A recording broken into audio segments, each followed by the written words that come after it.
তারা জানালো আমাদেরকে যে যতদিন আমাকে আর্মির থেকে বের করা হয়নি ততদিন ডিজি বিএসএফ এবং ডিজি বিডিএল লেভেলে কোনো কনফারেন্স হয়নি। আমি যতদিন আর্মিতে ছিলাম ততদিন ভারত এই বিডিআর বিদ্রোহ যেটা বিডিআর কার্ডের যেটাকে আমরা বলি যজ্ঞ যেটা হলো এই ষড়যন্ত্র করার সাহস পায়নি। হাজার গুণ শক্তি নিয়ে আর্মি দাঁড়িয়ে আছে, ট্যাঙ্ক নিয়ে, এপিসি নিয়ে, আর্টিলারি গান নিয়ে, কোয়ার্টস গান নিয়ে, কিছু করলো না। তো আমরা তো এই অ্যানালজি ড্র করতেই পারি যে এখানে তারা সাকসেসফুল হয়েছে, এরপরে সারা বাংলাদেশ পিলখানা হবে। আমাদের আর্মি, আমাদের নেভি, আমাদের এয়ারফোর্স দাঁড়িয়ে থাকবে আর শত্রু এসে আমাদের দেশ দখল করে নেবে। আপনি ওখান থেকে যদি চিফ অফ আর্মি স্টাফকে বলতেন বা সিজিএসকে বলতেন যে চিফ কোথায়, চিফকে বলো যে 1 ঘন্টার মধ্যে যদি অপারেশন শুরু করা না হয় তাহলে আমি আসতেছি উইথ মাই ট্রুপস, আইল শট দেম আউট। 9 সালের 21 তারিখে লিফলেট বের হলো, সেই লিফলেট ডিজিএফআই পেলো, এনএসআই পেলো, বিজিবি পেয়েছে, সেটা ডিজিকেও দেওয়া হয়েছে, কিন্তু কেউ কোনো ব্যবস্থা গ্রহণ করে। সেখানে বলা হয়েছে যে কুকুরের মতো অফিসারদেরকে তাড়ানো হবে, মানে ভাষাটা এরকম যে অফিসারকে গুলি করে মেরে ফেলা হবে। কাজে এটাকে দমন করার জন্য সেকশন 31 MBML 1952 এটা প্রেসক্রাইব করা আছে যে কীভাবে আর্মি এটাকে দমন করবে। কিন্তু আর্মি সে রাস্তায় গেল না, আর্মি ডিপ্লয় হলো, চারিদিকে দাঁড়িয়ে থাকলো আর্মি। ওই সময় র্যাবও চলে আসছিল, র্যাব কিন্তু অনেক আগে চলে আসছিল। তো র্যাব যে ওখানে যে লেফটেন্যান্ট কর্নেলের অধীনে ছিল প্রায় 300-র মতো র্যাব, এরা যদি ভিতরে ঢুকতো তাহলে কিন্তু এটা দমন হয়ে যায়।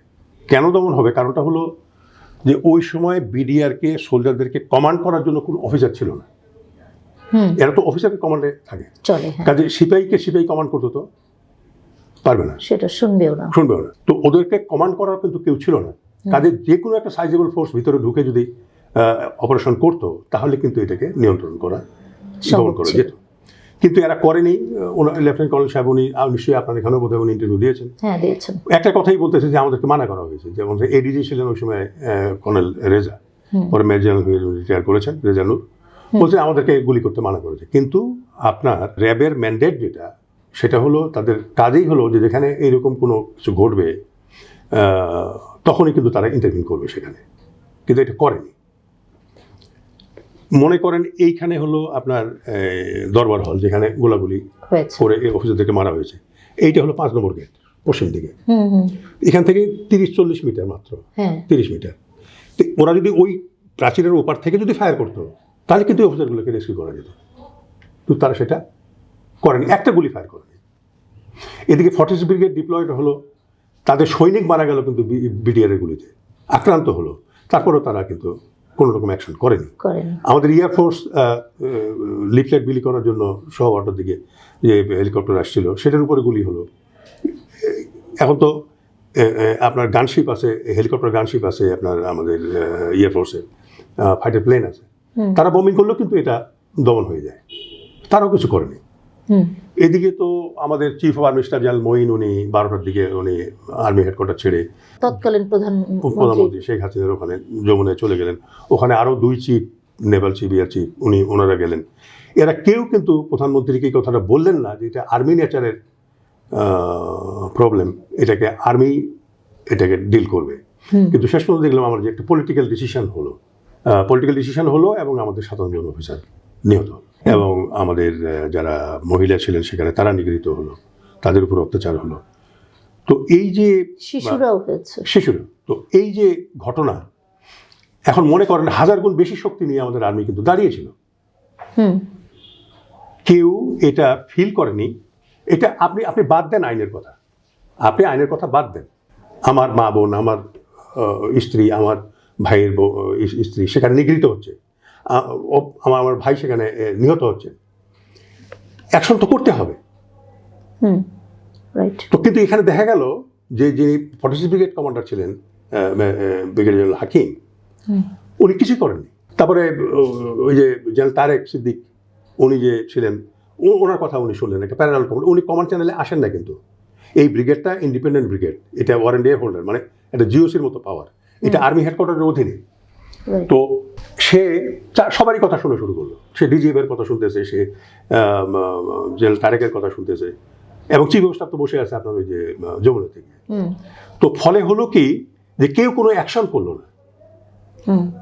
না এবং 57 জন অফিসার সেখানে নিহত হলো খুব খুব মানে যেটাকে বলবো আমি নিষ্ঠুরভাবে, যে তাদেরকে খুঁচিয়ে একেবারে গুলি তো করেছে শেষে, হাত ভেঙেছে, পা ভেঙেছে, চোখ তুলে নিয়েছে, সিদ্ধাটা ভেঙে দিয়েছে। কিন্তু আমি তাজ্জব হয়ে যাই যে সেনাবাহিনীর অফিসার রিয়াক্ট করলো না, সেনাবাহিনীর অফিসার রিয়াক্ট করলো না। তো যখন আমি এখন দেখেন, আমি নিজেকে অত বেশি আমি বুদ্ধিমান বা শিক্ষিত মনে করি না, এটা বলতে আমার কোনো লজ্জাও নেই। বাংলাদেশে আমার চেয়ে অনেক বেশি শিক্ষিত মানুষ আছেন, কারো বিবেকটা হয়নি। ওই সময় আমি রিটায়ার্ড অফিসার ছিলাম, কারো বিবেক এটা হয়নি। ওই সময় জিওসিরা ছিলেন 11-12 জন জিওসি, জেনারেল অফিসার কমান্ডিং, যাদের হাতে 44টা করে ট্যাঙ্ক, আর্টিলারি রেজিমেন্ট, তারপরে আপনার এপিসি, মানে কি নাই তাদের কাছে। একজন জিওসি যদি বলতো টেলিফোন করে চিফ অফ আর্মি স্টাফকে যে আপনি 1 ঘন্টার মধ্যে ওদের রেস্কিউ যদি না করেন তাহলে my tank will move, I am coming with full power, কিন্তু কোনো জিওসি কোনো কথা বলেননি। আমরা যখন তাদেরকে ডাকলাম, অনেক কারো কারো কথা আমরা শুনেছি, বলে যে আমাদেরকে অর্ডার দেওয়া হয়নি। আরে অর্ডার দেওয়া হয়নি মানে সবসময় কি অর্ডার দেওয়া হবে? আমাকে অর্ডার দেওয়া হয়নি, আমি যাইনি। তো শতপ্রণোদিত হয়তো আপনি জিজ্ঞেস করতে পারতেন, আপনাকে যে মুভ করতেই হবে তা তো না। আপনি ওখান থেকে যদি চিফ অফ আর্মি স্টাফকে বলতেন বা সিজিএসকে বলতেন যে চিফ কোথায়, চিফকে বলো যে 1 ঘন্টার মধ্যে যদি অপারেশন শুরু করা না হয় তাহলে আমি আসতেছি with my troops, I will sort them out. কেউ কোনো কথা বলে। তো আজকে মনে করেন আমাদের যারা শত্রু, তারা সেখানে পিলখানাতে এটা করলো, ছোট্ট জায়গার মধ্যে করে তারা সাকসেসফুল হলো। যে সৈনিকদেরকে কমান্ড করার জন্য অফিসার নাই। শত্রু আপনি কাদেরকে বলছেন? সেটা পরে আসছি, আমি বলবো এটা, যে আমাদের যারা শত্রু তারা এটা করলো, করে তারা সাকসেসফুল হলো। যে 1000 গুণ শক্তি নিয়ে আর্মি দাঁড়িয়ে আছে, ট্যাঙ্ক নিয়ে, এপিসি নিয়ে, আর্টিলারি গান নিয়ে, কোয়ার্টস গান নিয়ে, কিছু করলো না।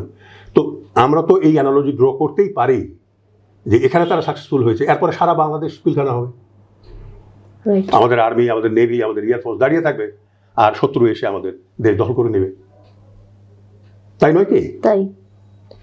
এই জন্য আমি যখন ওই চেয়ারে বসলাম, তখন আমি এটা রিয়েলাইজ করলাম যে আমাদের এই প্রথমে আমরা ছিলাম 7 জন, পরে আমরা আরেকজন আইটি এক্সপার্টকে নিয়েছি, মেজর ইকবাল, কোঅপ্ট করেছি। এই নিয়ে হলাম আর 8 জন। তা আমি সবাইকে বললাম যে এই 8 জনের উপর নির্ভর করছে ভবিষ্যতে বাংলাদেশ স্বাধীন থাকবে কি থাকবে না, তাই নয় কি? রাইট। তো এখন আমরা যেটা আপনি বললেন যে আমরা ফাইন্ডিংস এবং ওপিনিয়ন কীভাবে আমরা ফর্ম করলাম, দেখেন এই আমরা যখন এই তদন্তটা অগ্রসর হচ্ছিলাম, তখন ধীরে ধীরে ধীরে ধীরে আমাদের কাছে কিন্তু যেটা আনফোল্ড হচ্ছিল, খুলে যাচ্ছিল আমাদের কাছে যে এখানে কি অ্যাকচুয়ালি ঘটেছে। সেই আপনার 2002 সাল থেকে কিন্তু এটা শুরু।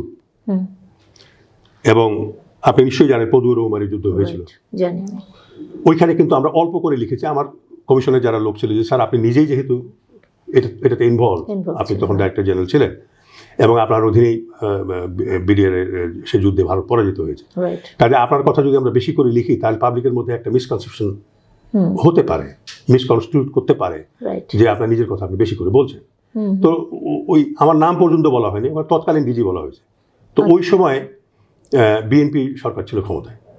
তো আমি তখন বগুড়ার জিওসি, আমার এই পদুয়া রৌমারী যুদ্ধের পর তো আমাকে আওয়ামী লীগ সরকার আপনার ডিজি বিডিআর পদ থেকে অপসারণ করে আমাকে বগুড়ার জিওসি করে দিলেন। পরে বিএনপি আসার পরে ওই সময় বিএনপি এবং জামাত জোট সরকার, বিএনপি এবং জামাত জোট সরকার 2001 সালে যে করলো, 2001 সালে করলো।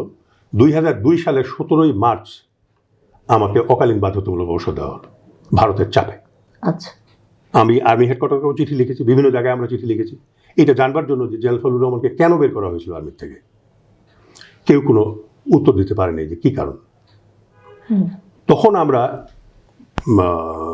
আপনার বিজিবি হেডকোয়ার্টারকে লিখলাম, তারা জানালো আমাদেরকে যে যতদিন আমাকে আর্মির থেকে বের করা হয়নি ততদিন ডিজি বিএসএফ এবং ডিজি বিডিআর লেভেলে কোনো কনফারেন্স হয়নি। হ্যাঁ, অনেক দিন হয়নি। জি, 1 বছর। আমাকে বের করার পরেই এই কনফারেন্সটা হয়। অর্থাৎ আমি যতদিন আর্মিতে ছিলাম ততদিন ভারত এই বিডিআর বিদ্রোহ, যেটা বিডিআর কার্ডের যেটাকে আমরা বলি হত্যাযজ্ঞ যেটা হলো, এই ষড়যন্ত্র করার সাহস পায়নি।